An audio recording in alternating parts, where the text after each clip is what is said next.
remembered Zion. This verse says, when the wicked carried us away, captivity required of us a song. How can we sing the Lord's song in our strength?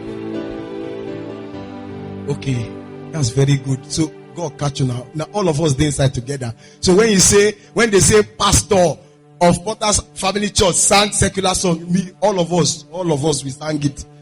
Okay, all right. I did that. I asked them to put the scripture up there first before I sang it. If not, so that some people will not stand up and go out of the church. I said that pastor sang. Who sang the song? Was it Plantation Boys? Okay, Bonnie M. Okay. Right. Maybe one of those few things that they did. Well, one of those few things that they sang correctly. Sang it very, very accurate here. But the rivers of Babylon. I know some of you know the song, but you don't know it's in the Bible. How many of you sincerely are just seeing it in the Bible for the first time? Grace. And the way I saw your face, I knew. Okay, it's in the Bible. Verbatim is there. Okay, so in case you say pastor sang, just know you joined to sing. It was all of us that sang it. But the rivers of Babylon, verse 1, there we sat down. Somebody said, there we sat down. Yeah, we wept. Somebody said, we wept. The scripture, okay, they wept. When we remembered Zion. Verse 2. Verse 2. We hanged our harps upon the willows in the midst thereof. This is where I got the title of the charge. Don't hang your harp. Tell your neighbor again, don't hang your harp. Tell your neighbor again, don't hang your harp. We hung our harps upon the willows in the midst thereof. Verse 3. Verse 3. There's a verse 3. For there they that carried us away captive required of us a song. Have you ever thought of it? Why would they ask of a song out of every other thing? Why didn't they ask of maybe come and dance, or maybe come and teach the scripture? They asked what? A song. And they that wasted us required of us meat, saying, sing us one of those songs of Zion. Somebody say songs of Zion. Somebody say songs of Zion. They requested of them a song of Zion. Meanwhile, I need you to understand that this verse 3 was like a request of mockery. You know, when Jesus was arrested, they slapped his face and asked him to prophesy. Now, who slapped him? When Samson's eyes were removed, they used him as an instrument of mockery, and they told him, call on your God now. Look at you, Samson. You are as weak as a fly. This request was not a request of, okay, come and teach me one of those your songs. I like those songs. That was not it. The enemy, I found out, knew something about the songs of Zion that the children of Zion here did not know. So they were trying to check. It's like when they kill a lion. You know, you don't just quickly jump and go and carry the lion and say, hey, I've gotten a game now. You have to check it first. It is still there alive. You know, when the brother was sharing testimony about the money he saw on the floor and all of that. I remember the story of someone who he saw a paper note of money on the floor. I don't know how much it was. And he said he was scared. So, you know, stories of people turning to yam and all of that. I don't know why he didn't think of it. Maybe because God gave you as a supply. But what he now did was, he said he had to use his leg to touch. He used his shoe first. He removed his shoe and removed his leg from the shoe and used the shoe to touch it. And I said, for what? That just in case, if the thing that touches it will become yam, if the shoe turned to yam, his leg will still be preserved. Okay? Now, they were wanting to check, you know, to find out, have we really killed these people? Have we really gotten hold of them? Have their end really come? Because they've known of powerful things that their God have done. They've heard of how this God of Zion, how the God of Israel has parted the Red Sea, caused the armies of the Pharaoh to drown in the sea, caused many things to happen on their behalf. They've heard of the story of Jericho, how Jericho fell on their behalf. But they we're trying to find out these people. Come and sing one of those songs of Zion. My question is, there are three things that I saw there. That 3 steps. I actually taught this scripture sometimes back, and I said there are 3 things you must never do in your seasons of predicament. There are 3 things, no matter how bad things look, there are 3 things you must never do. Those were those 3 things I saw there. Go back to verse 1. We're still going to come back. Go back to verse 1 and let's do this. Go back to verse 1. By the rivers of Babylon, there we what? Sat down. What does it mean to sit down? Sitting is a position of is a passive position, is a motionless position. A man who sits is insinuating that, well, I've tried all my best, I've tried and it didn't work, I'm no longer trying, I'm just going to sit down where I am. There are some people, as a result of things that they have gone through in the year, as a result of the pressing that they did in prayers, as a result of the pressing they did in the place of fasting, they have done everything they thought to do and to get an answer, and it looks like the answer didn't come, so they decided to take a sitting position. Now, well, I'm not going to pray again. Have you heard people talk like that before? I've done everything to do to get an answer I didn't get. I'm not going to pray again. I've gone to church, the man of God has prophesied, and now the year is already ended. Now I'm not going to pray again. I'm not even going to praise again.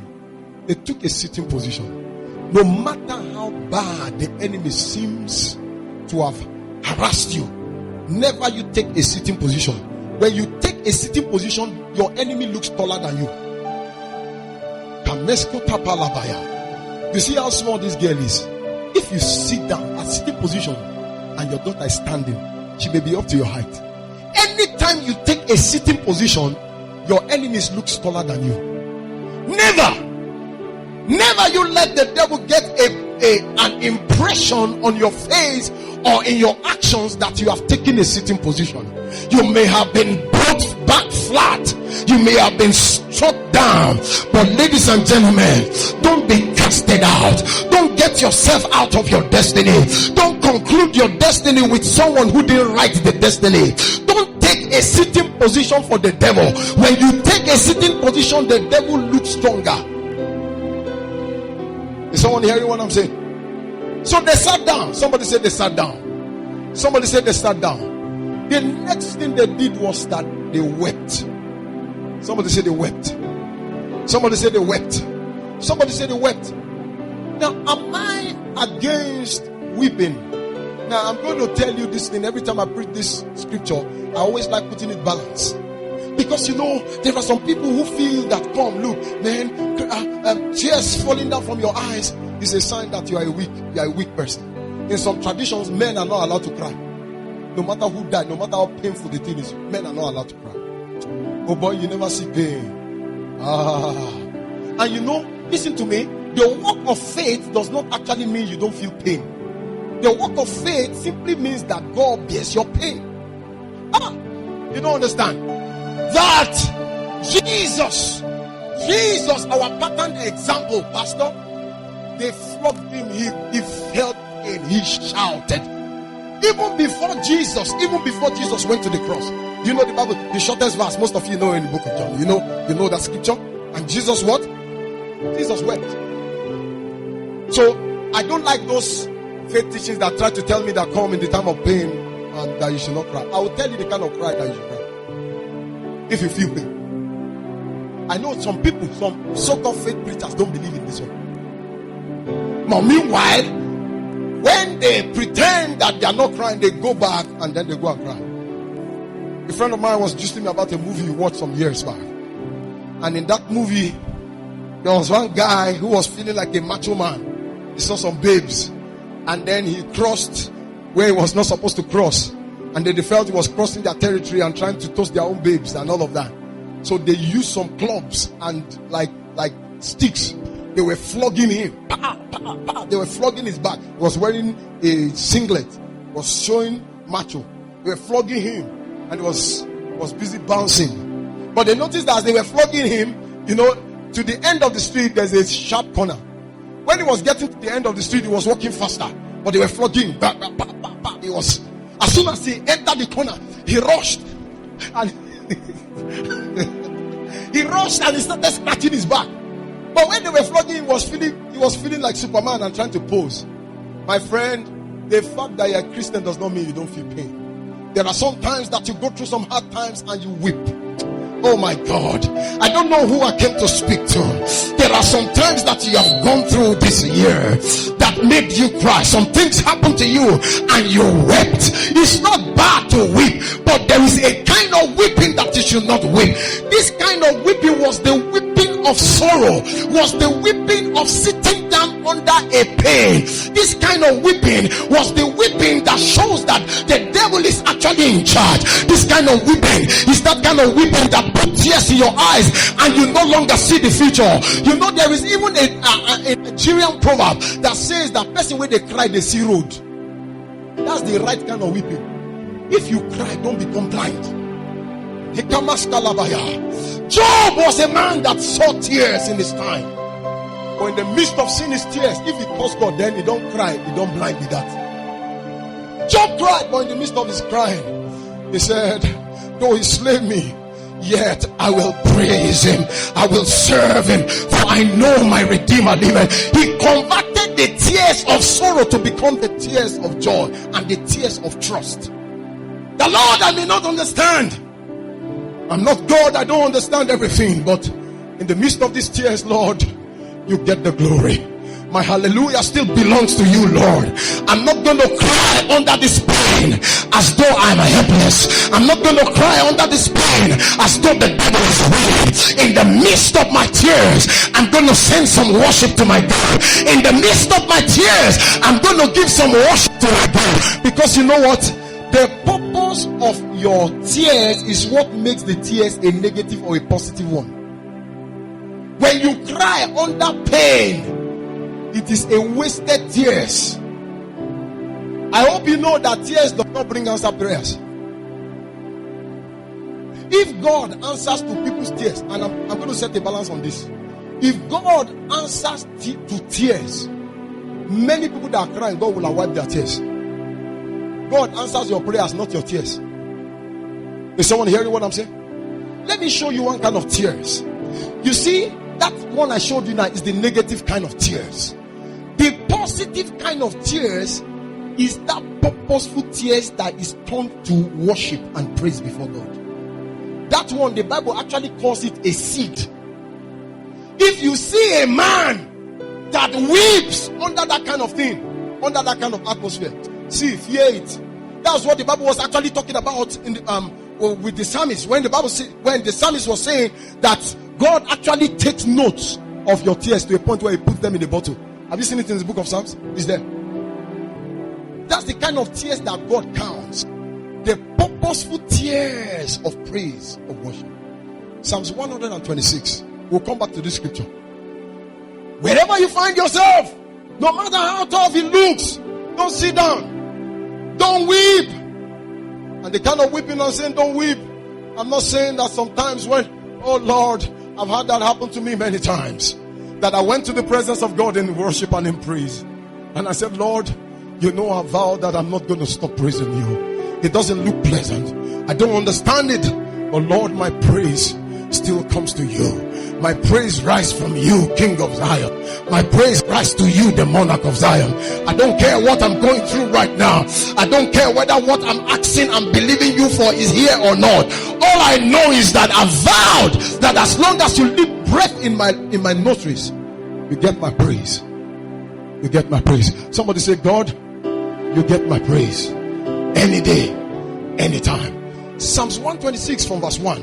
When the Lord turned again the captivity of Zion. Time will fail me. I would have connected all these things. You see, he's talking about the captivity of Zion here. If you remember when we sat by the rivers of Babylon, there we sat down, blah, blah, blah, blah. And they required the song, they required of them the song of Zion. I don't have time to walk all that. We were like them that dreamed. Hear this, let me prophesy to someone. Something for good is going to happen. You see, I'm not talking about 2020 yet. Something for good is yet going to happen to somebody here that will make you look like you are dreaming.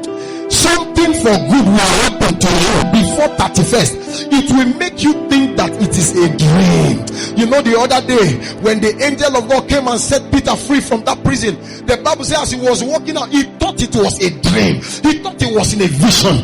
God will yet surprise you with a pleasant surprise before the 31st that will make you think it's a dream. I received that one for myself in the name of Jesus. He said we were like them, like dream. Oh God, go to verse 2. Let's jump quick. Then was our mouth filled with laughter and our tongue was singing. Then they said among the heathen, the Lord has done great things for them. Go to the next one. This reminds me of a song. When the Lord turned again the captivity of Zion, we were like them that dreamt, and our mouth filled with laughter and our tongue with singing. And they say among the heathens, see what God has done, great things for us. Sing hallelujah, hallelujah, hallelujah, hallelujah. Sing hallelujah, sing hallelujah, hallelujah, hallelujah. Sing hallelujah. Hear the word of the Lord. The Lord removes the talks of complaint from your mouth. He will fill your mouth before this year ends to a point where the only thing that will come out of your mouth will be praises. It will happen for somebody. It will happen for me in the name of Jesus. The Lord has done great things for us, whereof we are glad. Move on. Verse 4. Turn again our captivity, O Lord, as the stream in the south. Verse 5. They that sow in tears. Somebody said they that sow in tears. Do you see a type of tears here? Is a type of tears that is a seed. Shamate Kamasada. They that sow in tears shall reap what? In joy. Go to the next verse. Verse 6. He that goeth forth. Look at it again. It explains it further. Goeth forth and what? Weepeth. But I love the next thing. Weeping, but what? Bearing what? The Bible calls it precious seeds. Precious seeds. See, if you see a man that understands the principle of tears, if you see their tears, if it's because of you, beg. Because the anger of God can follow it to whatever extent. Do you understand what I'm saying? I know what I'm saying by practical. That look, this yours sincerely is not quickly given to emotional things. Or if I go before the Lord in tears on anybody's account, the few times it have happened, the people that it happened with, their life is not the same. Is someone hearing me? The Bible calls it what? Precious seeds. It's not just like the seed of corn. That when you are weeping, don't make your weeping become a useless kind of weeping. Weeping for pain. That, hey, see me, what will I do now? Everything has finished. I've lost everything. Hey, no, shut up. The Bible says, even if you weep because of the pain, don't forget to carry along a seed. The seed he's talking about is not necessarily money seed. It is that the purpose of your weeping should become a seed, which is convert your weeping as a worship to God. It becomes a seed. And look at what the Bible says about this kind of seed. He says, bearing precious seed. You are weeping, but you are carrying precious seed. Shall what? Doubtless. Somebody said doubtless. It means for sure. Doubtless. You will come back with what? Rejoicing and bringing what? His sheaves with him. In other words, if your weeping is escorted with the purpose of praise, it brings back a return.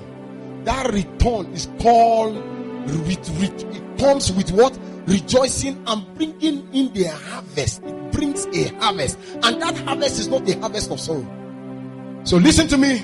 Number one thing you must not do in your dry seasons, don't sit down. Number two, don't weep aimlessly. Don't cry aimlessly. Give your tears direction. Give your tears a touch of praise. Then your tears will become a seed of harvest. give your tears a touch of praise, and then your tears will become what? A seed. It will become a harvest of what you are looking for. And then the third one is my major emphasis as I round up. Go back to Psalms 137. Out of this number one thing I told you not to do, and the number two thing, listen, you may be able to survive sitting down. Sometimes you may be able to survive with a little motion while you are weeping negatively. But you know what? The number 3 one, if that thing happens to you, that is what sends people to depression. If that thing happens, in short, you have sent yourself into the point of helplessness. This is actually the place that people get to and they begin to murmur and curse God. The third thing, they wept. When we remembered, their weeping was that they remembered the good old days. And then they began to weep. Go to the next verse, verse 2. Look at the third thing they did. What was it? They hung their harps. What is a harp? A harp is an instrument of praise. They decided to hang their praise that God, this one I am tired. Listen to me. I am not praying again. It's still better than I'm not praising again. When you reach a point where you refuse to pray again, it's not good though, but it's still better than when you refuse to praise. When you reach a point where you refuse to praise God, Satan becomes your object of worship. Anytime you reach a point where God, I'm not praising you again, listen, you will praise all the same.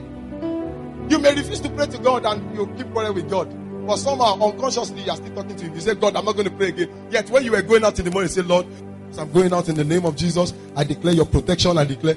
And you quarrel with him. You say, Lord, I'm not going to pray again. I've counseled with a lot of people like that. I say, Pastor, I'm not praying again. I've prayed, I've fasted, I'm not praying again.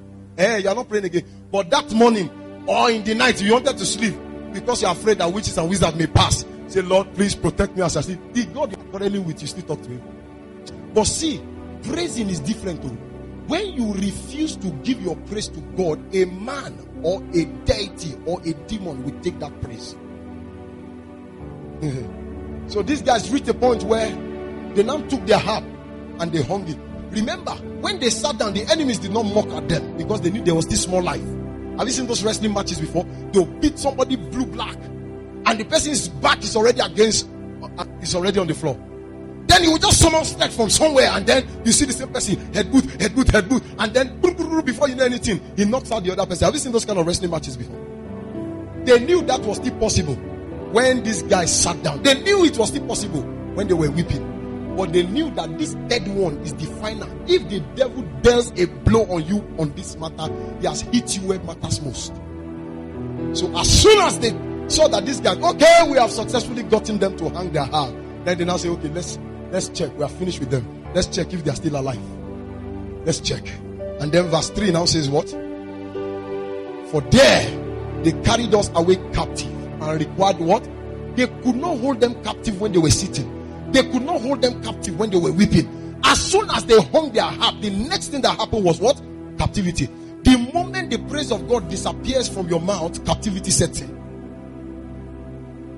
And as soon as they did that, the next thing was captivity. Then they now say, oh yeah, sing. Now we've taken their weapons from them. Oh yeah, sing one of those. And then they now ask the question, how can we sing the Lord's song? How can we sing the Lord's song in a strange? If you know the thing called the songs of Zion, the best place to sing the songs of Zion is in a strange land. That was what Paul and Silas understood.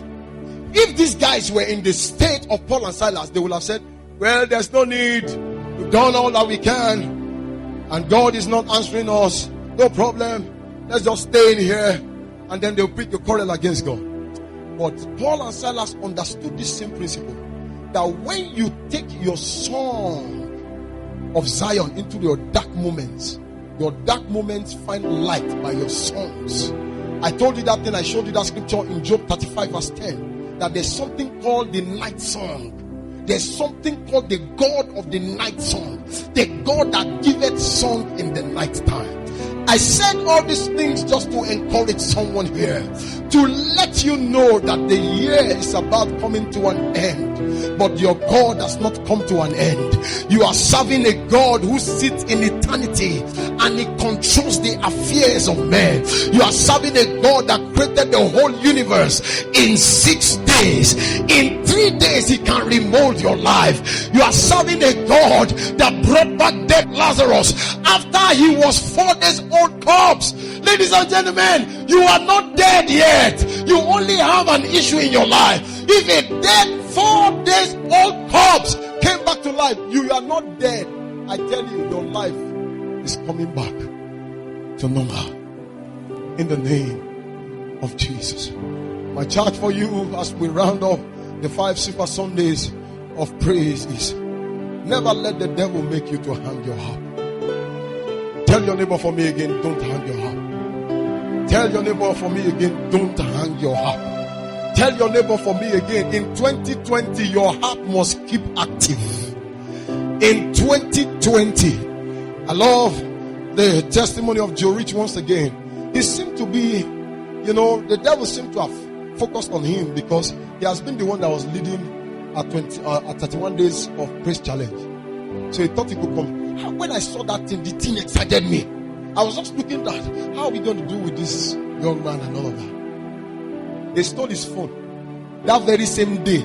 He made sure that they did not pass. He still got another. He borrowed somebody's phone or whatever, and made sure that the praise challenge of that day he sent it. Whatever it is, don't let the devil collect your praise. Do you understand? That's the way to make a fool of him. And by the way, I want every member of this church that can sow a seed into his life. And buy a phone. In short, I'm giving you 5,000. I need him to buy a phone before this year ends. How many people will help me sow a seed into his life? Don't buy useless phone. If that 5,000, if you don't get any other thing again, come back. As a ministry, we buy a good phone, the phone that must make the devil look very stupid because he's stupid. Do you understand? You collected a phone because he was, and I was somewhere in a meeting, and then he came to that meeting because I was there, and then finished from that day, and he said he collected phone. Every member of this church, wherever, please, whether those who are, make sure you sow a seed into the life of Joe Rich, and please help me do that seed within the next 24 hours. Let him buy a phone. He's been the one sending us all those praise challenge that we'll be looking at. He's been the one sending me. By every good means, make sure that the devil does not take praise in your life. Do you understand? If the devil tries to make you feel that God did not answer you, increase the volume of your praise. Only you in the house. Begin to dance. Begin to shout. But by every good means, make sure that your harp is not taken from you. Is someone blessed? Tell your neighbor for me again, don't hang your harp. Tell your neighbor for me again, don't hang your harp. Say it again, don't hang your harp. Stand up on your feet. I declare over your life. I declare over your life. Between now and again, I'm saying 31st. Everything that your struggle of 11 months did not give to you, the profit that 11 months struggle did not give to you, I deliver it to you by the prophetic.